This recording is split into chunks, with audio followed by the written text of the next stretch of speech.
Yo, what's going on YouTube? Kronos here and welcome back to another PSO2 video. So today's video we're going to be talking about the new weapons that we got over in the exchange shop after the Ancients release. Yep, I'm talking about our new Kaizaar weapons. But before we jump to that, guys, if you're new to the channel, my name is Chrono. I cover primarily PSO2 content. Would much appreciate a subscribe as we work our way towards that 10k mark. Anyway, let's go ahead and jump into this. So it's finally here. The Ancients have finally arrived along with the new exchange shop. More or less our version of ZIG and NGS, and it's met with some mixed responses. On one hand, we have a weapon that we can work towards that's a part of an exchange shop and some pretty cool bosses to fight, while on the other hand, the unlock for that exchange shop not only is disconnected from those new bosses that we're fighting, but is actually a bit of an RNG mess. Now in today's video, we're not going to talk about the actual power of these weapons. My good buddy Thrift has actually already covered that in his own video. I'm going to leave a link in the video description to that. You guys are more than welcome to check those out. He goes into the specifics of how strong these weapons are, so how much power you're really going to be gaining over other weapons, so you can make an informed decision on it if you really want to go towards them, or if you want to take your time. But if you want to get a short version, essentially these weapons are going to be the second most powerful weapon we have access to, minus, or behind the Rugged series weapons. Now, that isn't an exact rule to the T, but it is kind of just a blanket statement for simplicity purposes.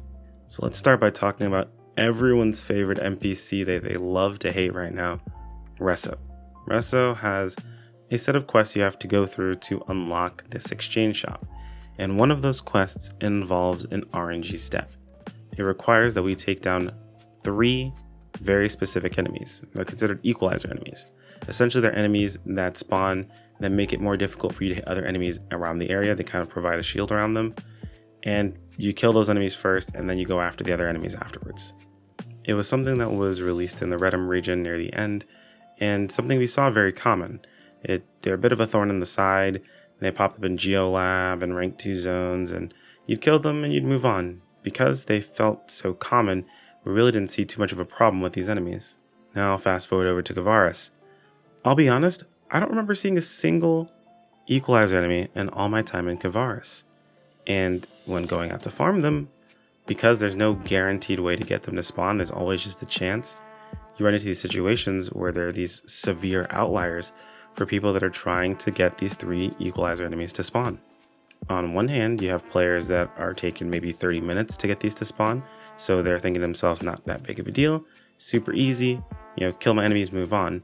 On the other hand, there are players that are doing the exact same methods and are taking upwards of 6, 7, 8 hours to get even a single spawn, some who haven't even gotten it yet.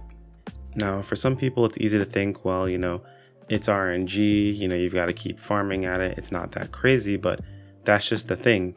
It is RNG, and while someone can be insanely lucky, people can also be insanely unlucky. So where an average could be, 2 hours, that could mean the low end is 5 minutes and the high end is hours upon hours longer. So it's worth keeping in mind that there are tons of people that have to farm this, and there's no exact way to make this work. The good news is you only have to do this one time. There's only one RNG step. The bad news is if you play multiple characters, I believe each of them will have to do this. I know it has to be done at least on each individual ship. I'm not sure about each individual character, though I'm pretty sure that's the case as well. Though NGS hasn't really been super alt friendly, actually it's been kind of anti-alt in a lot of situations, but this really doesn't surprise me too much. I think honestly my biggest issue with this RNG step overall isn't so much that it's RNG. It's RNG that's pulled away from the new piece of content. This quest specifically says rank 2 combat zones, which is not the Gorge. The Gorge is actually an exploration zone that has level 64 enemies. So not only is this RNG, it's RNG that is an indiscriminable amount of time away from the new piece of content. So it's disconnected. And I'm not a huge fan of that. Other portions of the quest, not a huge deal. Kill a crocodilus, you have to kill a couple of vets. That's cool. Put some stuff into the mag, or the region mag, to get the bonuses. Understandable, those get taken care of. They might be like miscellaneous fetch quests in a lot of situations, but they're not super overbearing or super difficult to get accomplished to get this unlocked. So you kind of get them done and you move on. But this whole RNG thing, it ain't it. So I'm not going to harp on it too long. That's just kind of what I want to talk about as far as the unlock. Let's kind of move on because there's more to this than just this portion, right? And I've kind of already alluded at it. So like I mentioned, this RNG thing does take you away from actually doing the content. I would love for it to have been a quest that might have just been in the gorge specifically. Maybe be there and kill a bunch of enemies, give some incentive to fighting enemies, because right now it's just fighting ancients. Like, we're just showing up, killing the ancients, and then room hopping, which that's just kind of like a player thing. That's like the efficient thing to do, is to room hop and kill as many as you possibly can. But having like at least a quest out there for us to just kill a bunch of enemies, kill, you know, the bosses that spawn, or maybe even kill the ancients. That way it ties it into the current piece of content. Just feels like a better overall quest they could have done. But next, let's move on to the weapons, because the weapons are their own topic altogether. So the Kaizaar weapons, they do have strength, but they're what I like to call boring strength. There's really not much interesting about them. They're just numbers, which is kind of a hard balance. But if you look at the rugged weapons that just released, they have potentials that are also numbers, mind you, but have interesting effects. Things like, you know, the rugged sword has a shield that pops upon you every few seconds. You have 3 stacks. Things like the soaring blades have pursuit unit where, you know, it hits 3 extra times every 5 seconds. Nothing too crazy over the top, but it's slightly more interesting than just giving you some crit chance, just giving you some potency, having you build up something a little bit more often. Like, it doesn't really change your overall playstyle. Well, to be fair, the rugged weapons don't change your overall playstyle either, but they're a bit more interesting than just big number get bigger. Though that doesn't even really address the elephant in the room. The most important thing is that when you go to exchange for these weapons, you don't carry anything over. That means no fixa, no upgrades, no potential levels, and no affixes. So if you were someone who was already lucky enough to get a hold of their rocks weapon before this happened, you set it up, like I know a lot of people did, like I've seen on Twitter for a lot of people, then unfortunately, if you go to make this new weapon, something you should be excited for and should never really feel like it's going to hurt you, you lose all of those bonuses. When I say like I've seen people on Twitter, I'm talking full on, you know, deft upgrades, addy capsules, where some people are like, you know, you shouldn't have done that. You don't know what's going to come around. I also understand from other players' perspectives that it's fun to upgrade, and you shouldn't be hardcore punished for upgrading. Now, those of you guys who have been here for a very, very long time probably played over on JP and remember, you know, the exchange process with Zig way, way back in the day, and not holding on to all of your upgrades properly either. However, moving forward, this was definitely something that they, you know, made consistent for making weapons like our Atlas weapons, where you picked something as a base and you use that as what would transfer over onto your new weapon. I don't really know the reason why they decided not to do this time around.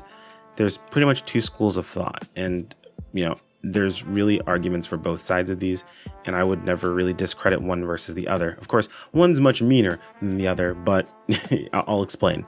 Essentially, there's one school of thought that just believes that this was completely a screw up, where they weren't paying any attention, and this is just typical Sega blah, blah, blah, blah, blah, blah, blah.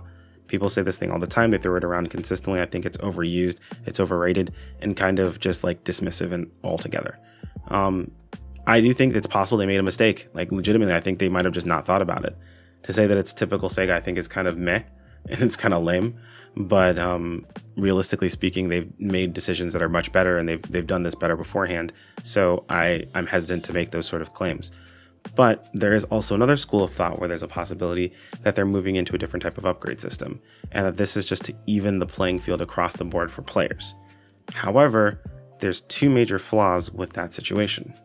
One major flaw we kind of mentioned earlier, right? Like, you punish the player for upgrading ahead of time. Well, I know some people have the mindset that, hey dude, it's like the second week, chill with your upgrades. I'm also with the players that like, hey, it's a new expansion. I'm ready to get new gear. I'm ready to upgrade to something new. So I can get it from both perspectives, or both sides of why they would want to go after something like that. And the second thing is there is no communication of what the intention overall is when going into these weapons. If there is, you know, a basic line of communication of what they're trying to do, at least the player can properly plan for it. When there's no communication about it, then that's when assumptions start to pop in of, inaptitude or lack of understanding. It's one thing to disagree with your dev team. It's one completely separate to just think they have no idea what's going on.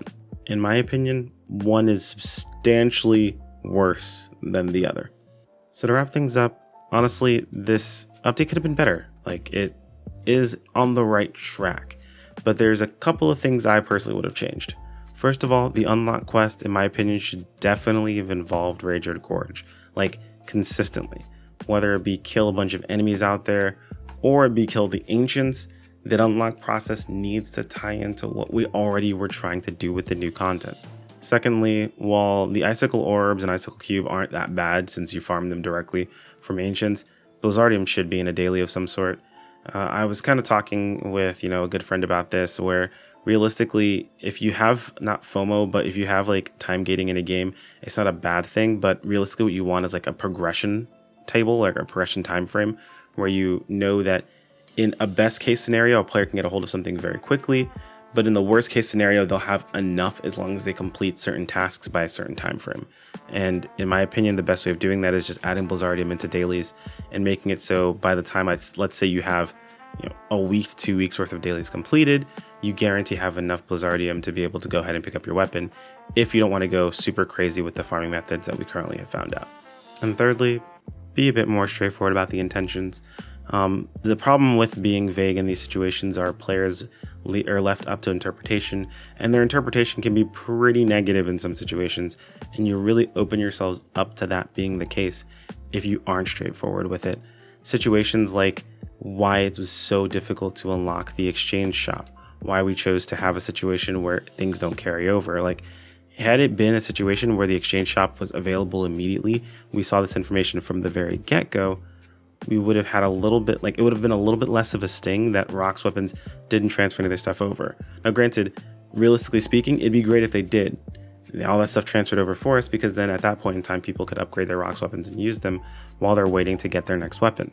However, when you don't communicate that and the shop is difficult to get a hold of, then you run into a situation where players don't have the information they need to make an informed decision, and they just make a random decision because it's a video game and video games are about having fun, and they end up having pretty heavy remorse behind what they decide to do.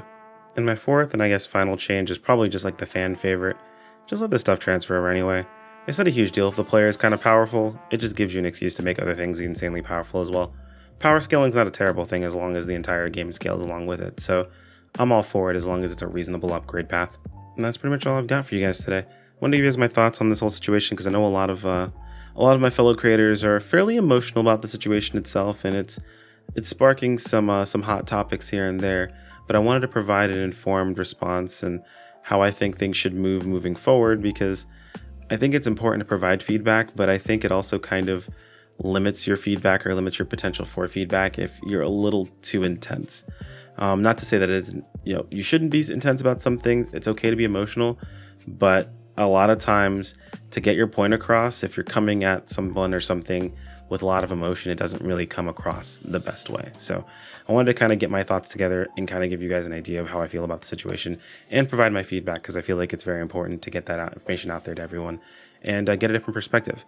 But you guys let me know what you think in the comments below, because the comments just that. They're comments that we have as far as conversation goes. Let me know what you guys think. If you have any questions, feel free to toss in the comments below as well. Like if you enjoyed the video, subscribe if you want to keep up with more, and I'll see you guys next time. Take care. Peace out.